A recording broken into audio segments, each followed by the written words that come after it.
Hi there, I'm Mrs F, and this is my lesson on Nazi policies to reduce unemployment. I'm following the Edexcel specification, but a lot of the content is also relevant to other exam boards. So, last lesson I looked at Nazi policies towards the young, and in today's lesson I'm looking at policies to reduce unemployment.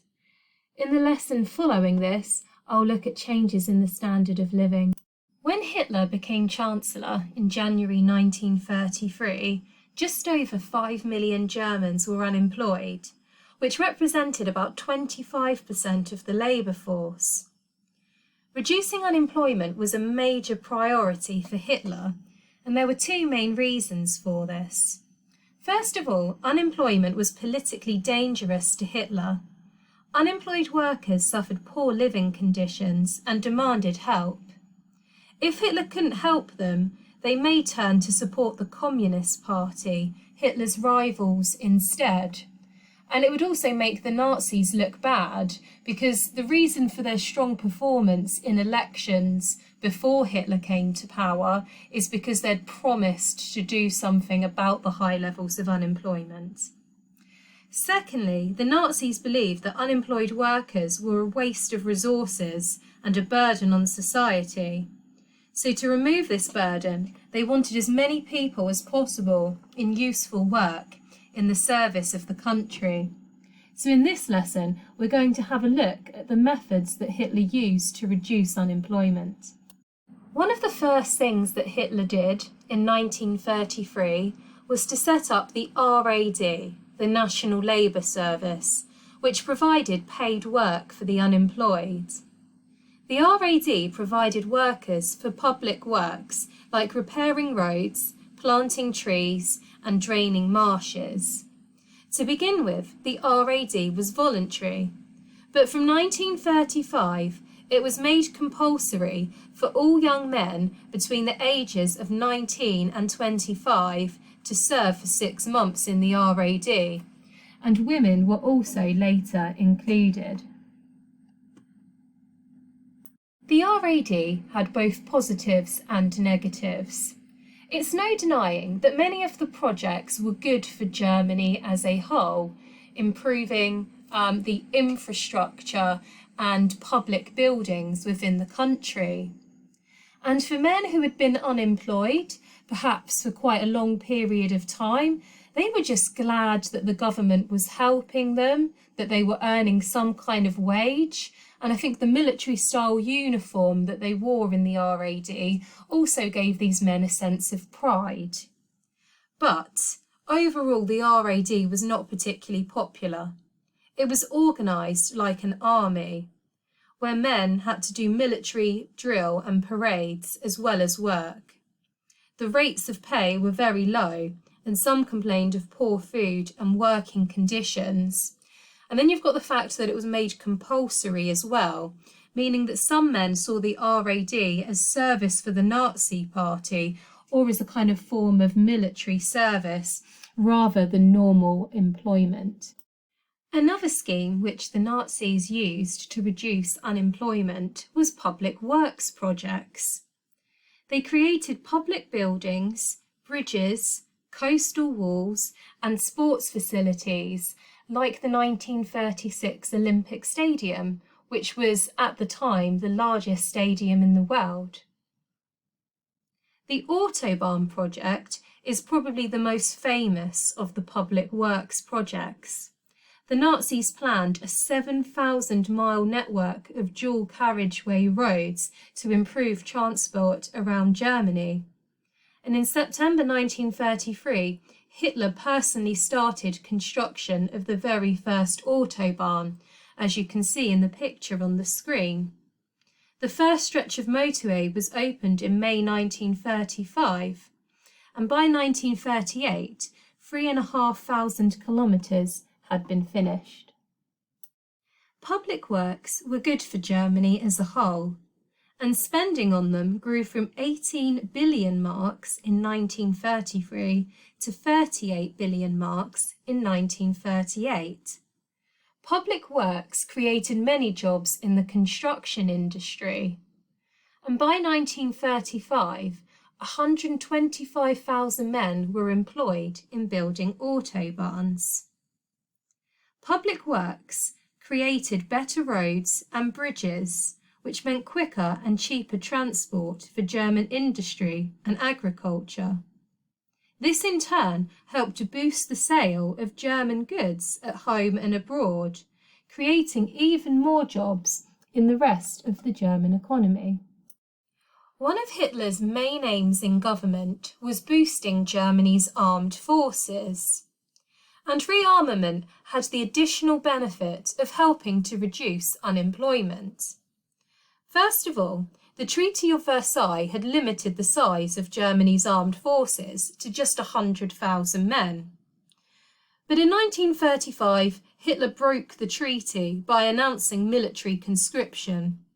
All young German men would have to serve a period in the German armed forces. By 1939, there were 1,360,000 men in the German armed forces, and of course none of those men counted as unemployed, which really helped to bring down the figures.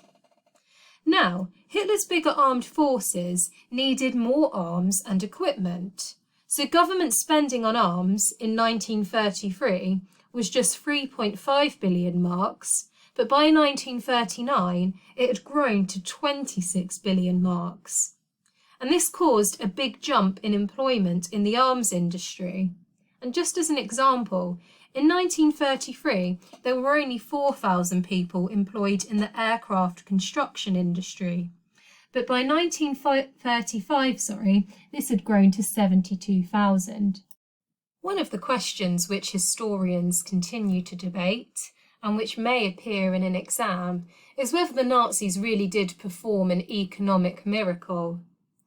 Some historians argue that the real number of unemployed people was higher than the official figures by almost 1.5 million people. And this is because the Nazis found ways to reduce the number of people who were recorded as unemployed. In other words, they made some unemployment invisible. And in the next slide, we'll look at some of the methods that they used. So first of all, we'll look at the labour service. By the middle of the 1930s, there were about 500,000 unemployed people in the labour service. And these people did not show up in unemployment figures. Secondly, we have the police state. The Nazis used public money to employ hundreds of thousands of men in their security forces, in the SA, the SS, and the Gestapo. And some would argue that these were not real jobs, because if the Nazis hadn't have been in power, then they just wouldn't have existed. And linked to the Nazi police state are prisons. The Nazis put hundreds of thousands of people into prisons or concentration camps. And this made unemployment look lower than it would have done in normal times. You've got the additional fact that the unemployed were basically forced to accept any job, however rubbish the wages and conditions were, because they were worried that if they refused, they would be classified as work shy and put into a concentration camp. Now, one of the big reasons that unemployment was reduced was due to rearmament. And as we've already discussed, conscription removed 1.3 million men from the figures. Also, many jobs depended on huge armaments orders, which in normal peacetime, if Germany hadn't have been kind of building up towards the Second World War, those jobs would not exist. Then we have public works, which we've already discussed as providing a huge number of jobs. And basically it wasn't really sustainable. It would have been too expensive to have these public work projects for too long. So you could also say, in a sense, they weren't really real jobs. They were kind of created by the government. So kind of looking really specifically at invisible employment, we also have the fact that women, because of this idea that they should be in the home, they were basically forced to give up work once they married. and lots of Jews were also removed from the professions and the civil service as well. And as well as basically having to give up their jobs, also they then didn't count in the figures, because the Nazis argued, well, a woman shouldn't really be at work anyway because she should be at home. And with the Jews, as we'll see in a future lesson, they removed their citizenship. So they argued, well, they're not really Germans, we're not going to count them in our figures. And then we have the Nazis manipulating the statistics by changing how they were calculated after 1933. So from 1935, people in part-time jobs were counted amongst the full-time employed, which hadn't have been the case previously. So the Nazis had reduced the unemployment figures from what looked around 5 million to about 500,000 by the outbreak of the Second World War. But as we can see, a lot of it was by manipulating statistics or creating jobs that weren't really real jobs. In our next lesson, we're going to have a look at standards of living. So I'll hopefully catch you next week for that lesson. Goodbye.